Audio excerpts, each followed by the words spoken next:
What's up guys, welcome back to another video. Today we're finally making a little bit more progress on the new LSR31 drift car. I'm really hoping to make some more progress on the actual car very soon. I'm just waiting on a few things from RB Factory, Mr. Arvin there at RB Factory, who is really helping us out a lot with this build. So if you're interested in any R31 parts, he specifically does a lot of really great R31 aftermarket supportive parts. So head to his website, I'll put a link down in the description. If you want to buy anything, use the code LEPLABS to get yourself 10% off. But yeah, awesome stuff over there. So we've asked for some real specialty things from him, and we're hoping to get them fairly soon. But you right there, mate? So we're waiting on a few things from him. We've asked for some real specialty sort of things to try and get this LS to fit in the car properly. Arvin's not done a lot of LS conversion stuff because he's not particularly a big fan of LS's. He's a big fan of Barras, so if you're looking to Barra swap an R31, he literally makes everything you need to completely bolt in a Barra to an R31, so definitely go check it out if you're interested in that. So while we wait on parts for the car, it's time to finally start getting this engine together. We're actually here on a Sunday today, actually trying to make some progress on this motor because we've been so flat out that we haven't had time on weekdays to actually do anything. So we thought we'd come in on Sunday and start getting this motor together. Righto, so the first thing we're going to be doing is getting these heads back together, back assembled. If you watched the video of the teardown, you would have seen when I pulled these heads apart, we recut the seats for the exhaust valves. We also recut the exhaust valves as well because they were all a bit pitted and a bit hairy going. So we recut all them seats and valves, we've relapped everything, and these heads are ready to go back together with our new equipment. So what we're using today for these heads is some nice big single springs. These are just springs that we have in stock. We are still unsure of what brand or what the specs on them actually are. We've looked and compared them to our Crocam's catalogue at the biggest single springs that Crocam offers, and the springs we're putting in this head in these heads are actually bigger than those. So we're hoping that these springs have the seat pressure for our cam choice. We're just going to find out and see, really. For customers' engines, we generally like to use double springs over singles, simply for that insurance factor of if you do break an inner or an outer spring, you at least have some sort of seat pressure there to keep your valve up. With a single spring, doesn't matter how good they are, if you snap one, it's pretty much game over and you're going to end up with a valve and a piston. But again, it's our own motor. We're not investing a whole lot into this engine, leaving the bottom end completely stock. So we're going to use our singles for this application. We've got some brand new valve stem seals to go in and just some stock retainers, and that's essentially how the heads are going to go together. We've got some aftermarket lifters to go in the engine, which again, another one of those things where we are not sure what brand they are or what the specs are. We pulled them out of a broken motor that we bought very cheap, so we are going to use them for this application. So they're obviously not stock because they're actually a lot shorter than a stock LS1 lifter. So whatever they are some kind of aftermarket lifter, so we have to trust or assume that they are better than a stock one. Again, it's just a matter of us trying to get out of this whole engine build as cheap as we can, using the stock that we've got that we can't really sell or offload, and just pretty much do everything as cheap as possible. So the bottom end here is a completely bog stock LS1 bottom end. Came out of a VT, so it's quite an early engine. It had about 210,000 kilometers on it, and when it was running in the car before we pulled it out, it was running fine. It didn't have any issues. So to get out of it, to cut costs and try and get out of this even cheaper, we are not pulling down the bottom end at all. The only thing I might do is probably just flip it over, pull the windage tray off, and just check over all the big ends. But at this point, this motor's not coming down, not being pulled down any more than it is right now. So again, it's sort of just like a stock bottom end throw together of parts we've got lying around, trying to get it as cheap as possible. See how we go. Drift car life, pretty much, is what it's all about. Just the old drift beater, throw it together. So to go with our aftermarket lifters that we pulled out of that broken engine, we've got some Trend 80 thou push rods, which are the correct length. So they'll be going in as well, because they are to suit those lifters. And we've got our cam here, which the cam choice we have chosen is the Crocam 1250 grind, which is a 234, 241 at 610, I believe. So yeah, should be a pretty cranky little thing, and we'll start getting this together. So I'm going to start on these heads, start getting the heads together. Rex is going to start dialing in the cam and checking it. We've got a spare head here, and we've got a special really light valve string that we use for doing this. So, and you might notice the old flip-flops. It is Sunday. It is Sunday, and yeah. Sorry guys, correcting myself, just checked the cam card. It's actually a 236-242, which is strange because it's the actual grind number against the catalogue we've got says 234-241, but the actual cam card of the same grind number is saying 236-242, which is fine by me. I don't mind having a little bit bigger cam. So yeah, that's at 610 on a 113. So should be a nice little mid-range cam for drift motor. We're hoping if we can make pipes the right size, we should be able to squeeze 400 horsepower out of this. So you might have noticed I made a fair few videos based on LSs as we sort of were working on this through the time. Pretty much all that's about is I understand that a lot of my fan base sort of discovered me through RB sort of content, and a lot of them are really into the JDM scene and drift cars, and a lot of them are sort of purists. A lot of people don't particularly like LS motors. They like, you know, LSs generally, people love to hate on them. And obviously we here at On Song Performance, we really like the LS platform. So I'm trying to gently coerce my fan base and gently, you know, reiterate the fact that LSs are pretty cool and try and keep you guys sort of interested in what we're doing with the LS engine. So just trying to ease into that. But anyway, we'll get going on getting this thing together now. So you can see here, these are our valve springs we are using. They are a single spring, but they are pretty beefy. So we were a little bit worried about seat pressures with the size of the cam we've chosen. But like I said, we compared them to the Crow cams, the largest spring they offer. These springs physically in every way are bigger than the largest singles that Crow offer. And those largest singles that Crow do offer is enough seat pressure for the cam we've chosen. So we have to trust that the fact that these springs should be very adequate, but we'll soon find out on the dyno. The dyno graph will tell us whether these are a bit soft, but regardless, they're going in the heads. As I explained when I pull the motor down, I do plan on actually doing another set of heads for this motor quite soon, possibly, hopefully. When I do a new set of heads for this engine, I will use a new set of double springs, and that way these heads, when they come off the motor, can just stay complete and go on another combo, or I can sell them or whatever have you, but most likely go on another combo. Alright guys, so in all of my talking about LSs in the past couple of videos, I've sort of given you all a pretty general rundown of basic stuff, sort of most of the things you need to know enough about LS motors. One thing I didn't yet talk about is another common thing with LSs, or a common theme, is the cam bearing. So the cam bearings do have common failures, well not common, but they have been known to fail in a way where they actually, the joint in the top sort of gets a bit average, and they can walk forward on the cam or backwards and smash the lifters, which can cause some pretty big failures. The other thing that's common with them is they often, or actually not often, always, the stock GM ones always look terrible. If you can see even this one, I'll get a torch so you can see properly, you'll see that you can see the copper and the copper color and everything, and it looks like the bearing's got some real bad wear.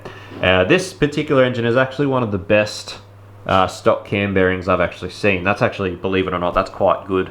Most of them look a lot worse. So a lot of people freak out, and LSs, especially in the early days, got a common reputation for, they reckon that they prematurely wore the cam bearings. So turns out what actually happens is when GM build these motors, they put the cam bearings in the block and they actually line, hone, or bore hone, whatever you want to call it, the cam bore with the bearings in there. That's why they have that weird wear on them.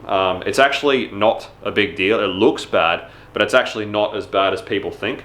So the problem with replacing them is that you actually need to have the bottom end apart to replace them, because there's no other way to actually get them in and out. So we usually, when we replace them, you got to have the engine completely pulled down to a bare block, and you get at everything from the bottom where the crank is. Obviously we're not doing that with this engine, so we're not replacing them, so we're just sort of slamming this cam in. So it's an ongoing joke with the LS community that the best way to do an LS cam swap is turn the lights off so you can't see the cam bearings. But that's just something I wanted to point out to you guys, or wanted to point out to you guys, that I didn't explain in any of the other videos before.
Righto guys, so cam's getting dialed in. Got our heads together with our springs and valves and retainers and new stem seals. And they're looking nice and good, ready to go on. So that's going to be all we're going to get today. We'll pick up this video whenever we get time, whenever we can, and keep on putting this thing back together. Righto guys, so we're finally getting back into this. It has been a struggle to find the time to get this thing together. So I've got a little bit of time to kill this afternoon. As you just saw from that clip, heads are together. Rex has got this decam all degree, Rex has got this cam all degreed in, and he's checked. It's like a normal cam, but it's fancy. It's fancy. So what we're going to do now is I want to flip the bottom end over and just rip the windage tray off and just double check that the rods are straight, because we have, you know, experienced some pretty bad rods out of stock bottom ends from, you know, them being hydraulic with fuel or whatever potentially happens, hydraulic with fuel. So I just want to flip it over, check all the big ends, check the rods, just peace of mind, sanity check. We'll chuck the windage tray back on, and then we'll work on continuing to get this thing back together. So hopefully we'll get it back together this afternoon.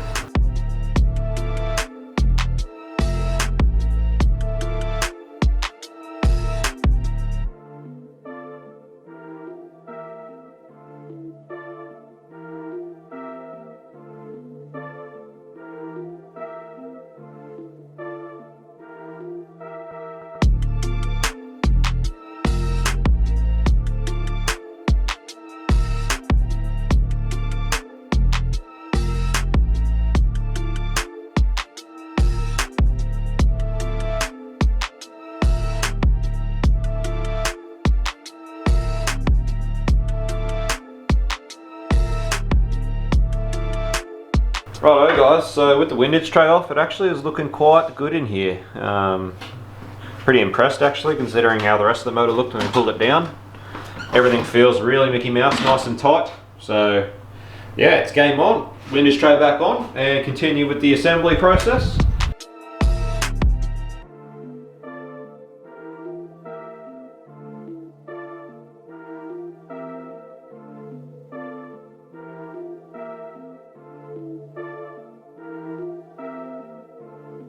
Righto, so even all the bores in this block all look really nice. There's no scratches, there's no lip. There's still quite a lot of cross hatching, you can see, which is a common theme pulling down LSs. Is there's a lot of cross hatching still on the bores. We've pulled down LSs with you know, 400,000 Ks on them. There's still cross hatching on the bores. It's just they're just a really hard bore. Normally, like, yeah, I'd bother cleaning up all the pistons, making it all look nice, but just because it's our engine, or my engine, that's going in my drift car, I just could not be bothered. And don't have time, really. It's taken us like weeks to even get to this point where we can have some time to put it together. So yeah, make no mistake, I would really like to, you know, clean it all down properly, but just couldn't be bothered for this engine for me and for the time we've got. Not gonna make any difference. This engine is not gonna get treated with much respect as it is. So, you know, gotta start its life right. Can't give it any false expectations. Yeah.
Righto guys, so this next part is sort of something fairly important that I know that a lot of people sort of don't consider. So with the oil pump housing, you actually have a little bit of movement in the bolts that are actually bolted to the block. And what it does is allow you to move the housing around on the crank a little bit. So it's quite important to actually shim the gears, because with the LS1 oil pump you can actually gain access to the gears from the front with the cover off it, which makes it's very easy to get at, which is awesome. So you can't actually do something like this on a JZ or an RB, but on an LS you can. So it's important to actually shim the gears off the crank to ensure that the housing is centered about the crank where it bolts to the block. This stops you putting pressure on one side on the gears and having a potential for your gears to eat away at each other. So all this does is essentially ensures that your pump is centered around the crank and your gears have an equal amount of clearance on all sides to actually move around in your oil pump. And yeah, it's quite important to do this.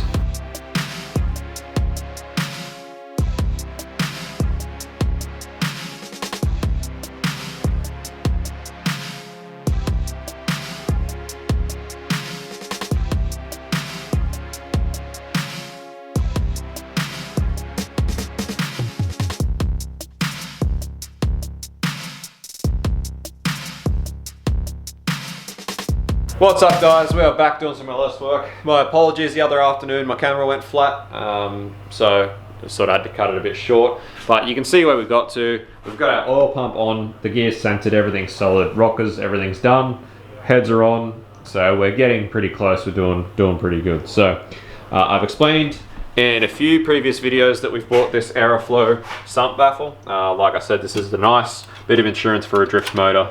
Try and keep that oil around that pickup, stop that oil surge when you're doing, big drifty boys. So, Aeroflow actually sells this unit as a VT to VZ bolt-in. It says there, in Chev, Aeroflow LS Chev baffle insert VT to VZ Commodore. However, we have found that generally, we've got a lot of sumps. Obviously, we've got heaps of LS stuff. We've got a lot of sumps around. Most of them have these wings. Now, this is just the VT sump. This is the sump that came off this motor. So this is just a VT Series 2SS sump. It's got these wings on it, which obviously massively prevent this from fitting in. It doesn't work unless you cut them out. So, lucky for us, we've got a whole heap of sumps in stock. So we've got a couple of these VZ ones, which are actually empty of that, and the baffle bolts in there quite nicely. But just be aware, guys, if you are buying, that this can be a problem. So I haven't actually looked into enough to see, why some sumps have this and some don't. I don't really particularly understand the difference. I'll do some research one day if I'm thinking about it and I remember to. I will do that research, but for now, I don't know why, they just do. Anyway, so lucky we've got this one in stock that I cleaned up as best I could. Looks a bit dirty, but as you can see, it's cleaner than that one. So anyway, that's what this Aeroflow baffle's going into. And so that's just a nice little trapdoor baffle to keep that oil around the pickup. So a bit of a pain to get in. I'm gonna have to unscrew the posts out of this to actually get this in the sump, get it all in together, because it sits too high. It doesn't actually just slide in like you normally would be able to, which is a pain, but nonetheless it is what it is. So I'm gonna get the sump ready to go in. We're gonna order a new sump gasket because this one's actually a bit sad. And now that we're not using the sump, we'd have to drill it off. These gaskets actually get riveted to the sump, so save having to drill that sad gasket off anyway. I'll just order a new one, save us the trouble, but today I'm just going to get the sump ready to go on. Righto guys, so we managed to wrestle this into the sump and get the pipe sort of fitted. As with most things from Aeroflow, it has fit pretty terribly. So it's just through there where that brace goes across that holds the inner sort of baffle. It fouls on these pipes pretty bad. I'd actually put this in the vise and bend them up a little bit to get it to clear properly. They're still fouling pretty hard. So it's putting a little bit upper pressure on the pipe, which I am just a little bit worried about it not actually seating properly on the gasket sort of surface there. But, we'll just see how it goes and play it by ear, keep an eye on our oil pressure and see what happens. But I'll be watching oil pressure like a hawk for the first little while until I trust it. But yeah, it's not the most crash hot fit. The only other option is to take it back out and actually grind out where it collects there. But there is actually another lateral one that goes across along that pipe too, so it'd be a heck of a lot of grinding, a heck of a lot of modification. So hopefully it'll be okay. We'll see. Anyway, that's the sump ready to go in once we get our new gasket. So pretty much all that's left now is front and rear plates, the sump and pickup, and yeah, just the engine covers. So all is well and good in the world. So we'll probably pick this up another day when we have some more time. What's up, guys? Another day here. I've got a little bit of time this morning before we start making some noise, so I've got a bit more time to work on the drift motor for the LS31. So today I'm going to be working on just trying to get the new main seals into the front and rear covers and just get the engine covers on. As you saw from just the last clip before, we have to wait for a new sump gasket before the sump goes on, which won't be until Wednesday. And the problem with that is you can't actually really seat the front and rear cover. Oh, actually, yeah, I can. I can use the sump without a gasket to seat them up. That'll be fine. Take that back. So I should be able to get them on there as well. But yeah, so that's pretty much what I'm up to today. Is just this morning, just use a little time to get a little bit more progress, get a little bit more done. I pulled my LS6 intake off the dummy motor yesterday when we pulled the heads off. So that's here as well. I could probably chuck that on.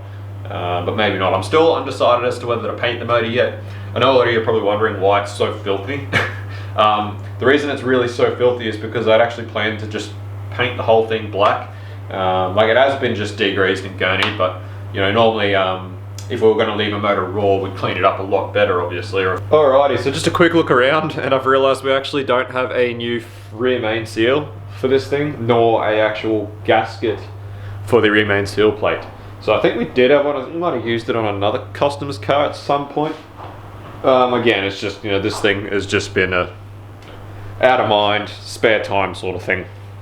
So a few things have been missed.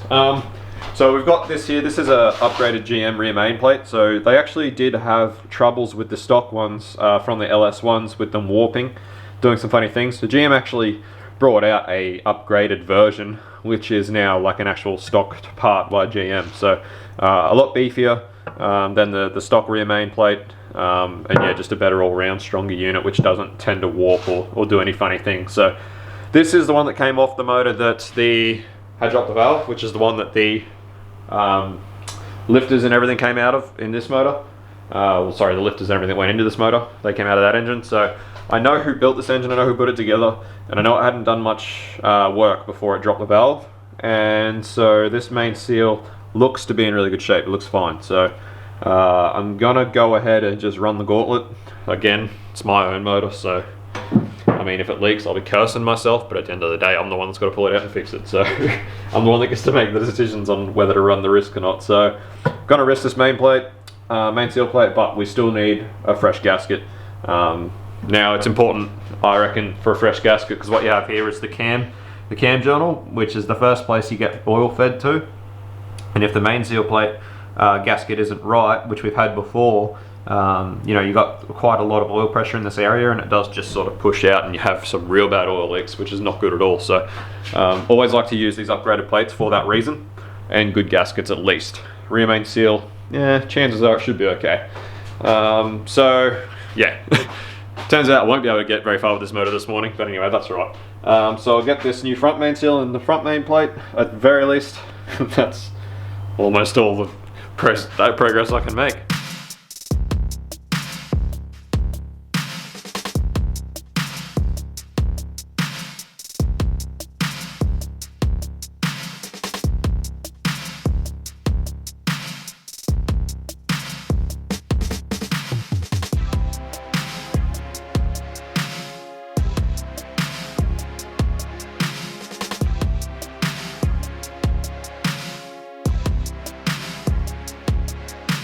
Alright, well, that's a short-lived little bit of progress, but that's about all I can do at the moment. There's not much point in putting the front cover on, even though I've got the gasket, because I need to use this. You need to use the sump to get the plates to sit where they're supposed to sit, so that they seal to the sump properly with the sump gasket on. So, you know, I've got to put the sump on to put the front cover plate on with the gasket and everything anyway, so while I'm doing that, I may as well do the rear at the same time. Otherwise I've got to redo it again later on anyway, so I may as well leave them until I have all the gaskets to finish putting it together. So at this point, it's just the oil pickup tube, the sump, and the two cover gaskets, like front and rear covers, on the motor, and then it's pretty much ready for us to mask it up and flick it with a coat of paint, which I'm thinking about doing because I reckon it'll look a bit nicer in the bay, covered black, especially at this point now that we didn't clean it up. I sort of don't want to leave it dirty. I'd rather paint it black. So we'll see what happens. Anyway, what's up, guys? Welcome back. We are doing some more LS things finally. So I really wanted to get this thing together and painted today. However, it's a bit late in the day now. We had some stuff happen, so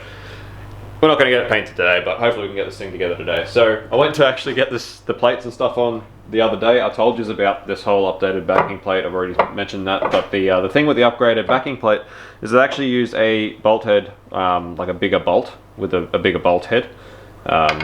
So unfortunately we had a lot of trouble actually finding these in our stock, these bigger bolt heads. Now we obviously must have some more somewhere else, but I ended up spending like a whole afternoon just digging through bolts trying to find a full set of. I managed to get 11 out of 12, which is enough for me to, you know, get this thing together.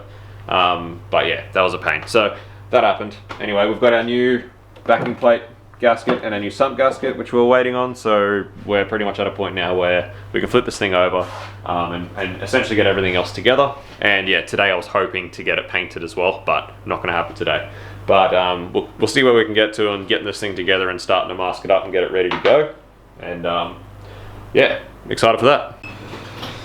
So yeah, I have just a few little smidges of RTV. These rubber gaskets on these LSs are pretty awesome, but you've just got an area where you got, you know, 3 surfaces meeting at one point. So we just like to put a little dab of RTV, just a little bit of an extra assurance. Alright, so we're pretty good to go. Just got the manifold sitting on there. At least we got a little bit done on it today, so it's pretty much all together for the most part, which is, you know, some exciting progress. Alright, so we're masked up, ready to blow some paint on it, get it looking nice and pretty. Pretty enough for a drift car. Should be good. Just out here mixing up some industrial black enamel. So this is just good paint. It's easy to work with. It's super tough and hard, so it's really good for painting engines and stuff. It'll stick to just about anything. It'll stick to pretty much anything, but it takes forever to actually dry off. But obviously we don't really mind, we'll just paint it. And it can dry tomorrow, which is Sunday, and as long as it's dry by Monday, it's all good. Yeah, we don't know what's going on with this one. Like the idea of industrial enamel normally flashes off in like, you know, maybe half an hour at the outside, but this shit just seems to take forever. Ah well, as long as it goes on and it's black and it stays black, I'm a happy boy. I was fixing to paint it black, and I painted it black, as long as it stays black, and here I am. Not bad, looking pretty good for a drift car. As long as it's black, I don't care. Looks nice. So look good in the bay there with the red fuel rails and stuff on it. Looking good. I might even, if I can find a nice sort of just spray can sort of candy red that might match the fuel rails a bit, I might spray the coil pack plate things that go on the actual. If not, I'll just leave them black. It's not a big deal, but it might be cool to paint them red. Yeet. Alright, she's come up a treat. Stoked with it. Very glad I decided to end up painting it in the end. Just makes it look so much nicer than, you know, how dirty it was. They do look really nice when you actually put the effort into cleaning up the raw blocks, like the alloy. You know, when they're all clean and it looks good, that's awesome. But considering the fact I was lazy and didn't do that, I'm glad that I did in fact end up deciding to go ahead and paint it, because it's come up really nice. So yeah, so now just got to work on continuing with the rest of the car and get this thing back in there. So hopefully make that happen fairly soon, fingers crossed. Just waiting on some more parts and stuff, but hopefully within the next couple of weeks we can really start making some more moves on the car. So anyway, that's the motor assembled, ready to go. As I've told you before, I'm going to start off with an LS1 intake. Do the tune with the LS1 intake, see what sort of power we make, swap on the LS6 intake, probably with an aftermarket throttle body, get a nice big throttle body for the LS6 intake. We'll chuck that on. Like I said, these heads are 853s, so they are like the lowest flowing head. So fingers crossed, just with the LS6 intake and the big throttle body, we can still crack 400. I'll be stoked if we crack 400. I was even saying to Rex today, made all these plans to get these heads CNC'd, but you know, truth be told, if we cracked 400 with this thing with just the LS6 intake and a decent throttle body, very likely may never actually get the heads done. For the simple fact that it is just money that doesn't particularly need to be spent. Like 400 wheel horsepower aspirated in that 31 is going to be heaps. Like that is going to be plenty of power to party. So it's one of those things, like I might get there one day, but I'm not going to stress over it. It's about $2,000 that I don't have to spend. You know, our head guy's hard to get hold of. To get the CNC program put through them is pretty expensive. As cool as it would be, it's just not particularly necessary. But you know, we'll see what happens down the road. I'm just not that stressed about it. I'll be stoked to crack 400, and as long as this thing cracks 400, I'll be stoked to just go and just slay tires until it quits one day from something. But yeah, just a pretty basic cam and springs sort of package, lifters, trunnion upgrade, and a sump baffle, and that's more or less just it. So anyway, thanks for watching as always. Hope you look forward to some more progress on this car happening. Smash like, smash subscribe if you haven't already. Go to the shop, I'll leave a link in the description. Go buy yourself a shirt or a sticker if you want to support the channel. Should have some shirts out by this point. So yeah, well actually no, I won't have shirts out yet, but they will be coming in the next couple of days by the time you're watching this. So thanks for watching, see you later, peace out, see you, bye.